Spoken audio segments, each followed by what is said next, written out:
Things just took a shocking turn as we have some wild new updates to go over today as massive moves are imminent for this Toronto Maple Leafs team following what has been a crazy past few hours and past few days after Craig Berube called out his team, after Anthony Stolarz called out his team. Things have taken yet another interesting turn, but not only that, we have an update on Chris Tanev as well as a tidbit on Joseph Woll. A ton to go over on this episode, but before we get into it all, if you're a part of the percentage who aren't subscribed to the channel, quick reminder, hit that subscribe button. There's a lot to go over today, and obviously the Leafs have been pretty crazy the past few days. They haven't been winning games. Fans are upset. The players are upset. And we have some more updates that have dropped earlier on this afternoon, specifically from Craig Berube, but also some other players as well. And let's start with a positive update, which is good news here. So we covered in the video earlier today that last night Craig Berube said that Chris Tanev was going to, quote, miss some time. Not the case necessarily now at this point. He's doing better today, and he's questionable right now. And before we dive into some of the juicier stuff, any thoughts on this? It's seeming like he'll probably miss tomorrow's game, might get into the second night of the back-to-back on Friday. But at the end of the day, good news here. He won't be out for at least months or weeks even, like we initially may have thought following, Chris Tanev being sent to the ground yesterday. And he never stays in the ground, so that was obviously concerning. No, he never stays on the floor, and let alone that he, missed some time, right? He was taken out of the game. And anytime that happens to Chris Tanev, you know that it's significant. I'm not going to speculate on what the injury is. There's a lot of people throwing that out there on Twitter. We don't have to get into that. We don't know at this point in time, but it looks like there is potential for him to miss a game, and that's crazy because that guy is an absolute warrior. So clearly something pretty significant, but, some of the language has changed this morning that, yes, he might miss some time here, but, he could at the same time be back in the lineup early next week. So that is good news. We'll see if he misses Friday, if he ends up coming back on Saturday, and then I guess the Leafs will take it from there. But it sounds like he's going to be okay and not miss significant time, which is good. The Leafs absolutely need this player. Yeah, and he obviously is someone who, like you mentioned, never stays down on the ice. When he does, it's obviously concerning. Let us know down below your thoughts. There's some positive news there. He kind of doubled down, though. Let's dive into some of the more interesting things. Now, changes are going to be coming. Stay tuned here. We'll dive into it in a minute to that top line.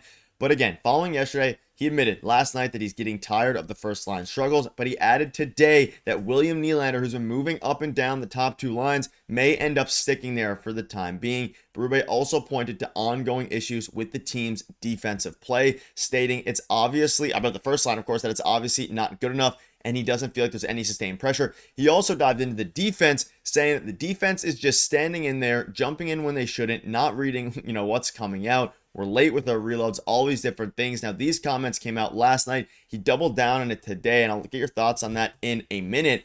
However, Darius, the biggest storyline here of the day is that tomorrow we'll almost surely see William Nylander on the top line playing in the spot that Mitch Marner was last year. And after all these different changes and moves, started with Maccelli, tried Easton Cowan, tried Max Domi, they're going to go with William Nylander on that top line, which we'll talk about what it means for the lines, of course, second line, third line, fourth line. But this is, I don't hate it, but they're going to try to get them going because Berube's had enough of the unfortunate, I guess, if you want to call it that, a really poor play by that first line the entire year. Yeah, I have to say, if you're down by a goal or you're in a tie game and there's a few minutes left in the game, this makes sense to put Nylander on the top line. But I saw some mock lineups already this morning with Nylander on the first line, and the second line is Domi, Tavares, and McMahon. That is horrific. You have no depth at that point throughout the entire team if you're loading up the first line. And let's be honest, if you take a look at the lineup, who is coming to save that first line? It's Nylander coming to save that first line? Auston Matthews makes $13 million, and Matthew Knies just signed a long-term, pretty lucrative for, how little he's been in the league, contract extension, although we thought it was going to be a little bit more. And we know that these guys can drive play, right? So what is going on here?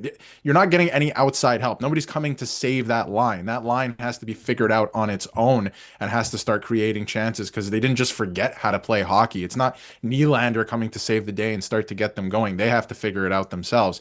I hate the idea of throwing Nylander up there. I get it from Berube's point of view. You have to get them going. That's his job. He's the coach of the team. I understand. He's going to make some changes, but that doesn't make any sense to me. Nylander is not going to save that first line, and then you're just loading every offensive threat that you have on the team besides Tavares onto one line, which is not good. You have to spread that out a little bit. I would honestly, if you want to try starting to experiment with stuff, I would put Tavares and Nyes together. Try that. See how that looks. Maybe Nyes, Tavares, and Nylander, and then throw two people with Matthews. He isn't doing much, right? We have to call it what it is. So Nylander's been one of the best players on this team in terms of offensive production so far this season. So maybe throw Nyes there, get him going, and then experiment with the top line again. I have to say, I hate this. I get it from Berube's point of view, but nobody's coming to save that line. They have to figure it out themselves. Yeah, let us know down below. I mean, that second line's been okay. Tavares has 9 points as well, which is something that seems a little bit crazy, but he hasn't been playing bad. If you mess with everything, things will obviously start to go down. And yeah, Nylander top line. We expect that tomorrow. Maybe not tomorrow. Maybe they give it one more go with Max Domi and then try it for the game on Friday when, you know, the Jays World Series game 1 is on and people are watching less. So maybe that's when they try it. But speaking of Max Domi quickly, he spoke out on seeing Tanev get hurt. And he mentioned what we just mentioned a few minutes ago. Offer mentioned the fact that when he stays down, it's definitely scary. But I've never played with a guy as tough as Tanev. It's not a good feeling as a group when you see a guy like that go down. So just kind of put a wrap on that. Obviously, he is crucial to this team. And kind of touching on the defense now, we can pivot to that a little bit. Let us know down below what your thoughts are on the William Nylander thing getting moved up to the top line. We'll know for sure tomorrow, so I'll have a video on that, but it's going to happen at some point. Do you have any thoughts on the defense as a whole this year? Obviously, haven't been doing as much ahead in front of Anthony Stolarz, and he got called out, the defensive group, I guess, more than Auston Matthews and the guys did, because you can see here, again, not reading what's coming out. We're late sometimes with our reloads, and one of the biggest things is turnovers. We've got to be smarter. And in a year where the defense was supposed to be one of the stabilizing factors, especially after acquiring Carlo at the deadline, having the whole offseason, and then now Morgan Rielly taking a step forward in theory, things have taken a step back, which has led to, Berube getting questioned about making practice optional, which is not something you want to get questioned on this early in the year, but the team is struggling. Any thoughts on this year? And I get it from his point of view too. It's October. They have a back-to-back coming up, all of these things, right? Like if it was May, it would be a different story, of course. But on the defensive side of things, to start the season, you chalk up a lot of it to we just started the season, right? But on the other side of things, this defense core is the same as last year. They've been playing together, right?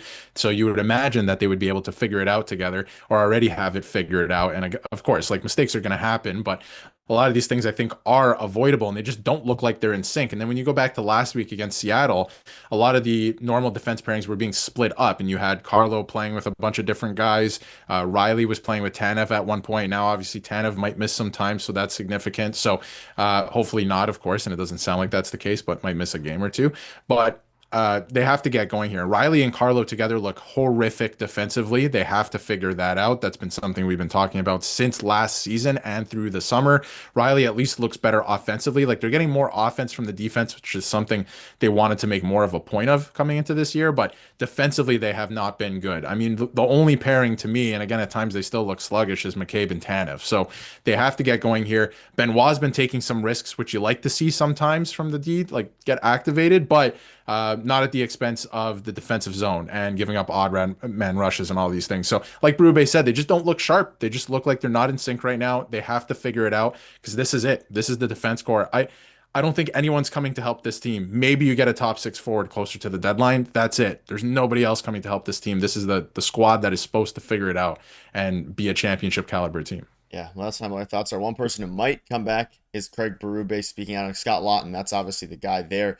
He might skate tomorrow, which is obviously very, very good news. Yeah. He's trending well. We'll have a full update on that if that ultimately happens. And then on Joseph Woll, pretty candid. He's doing fine.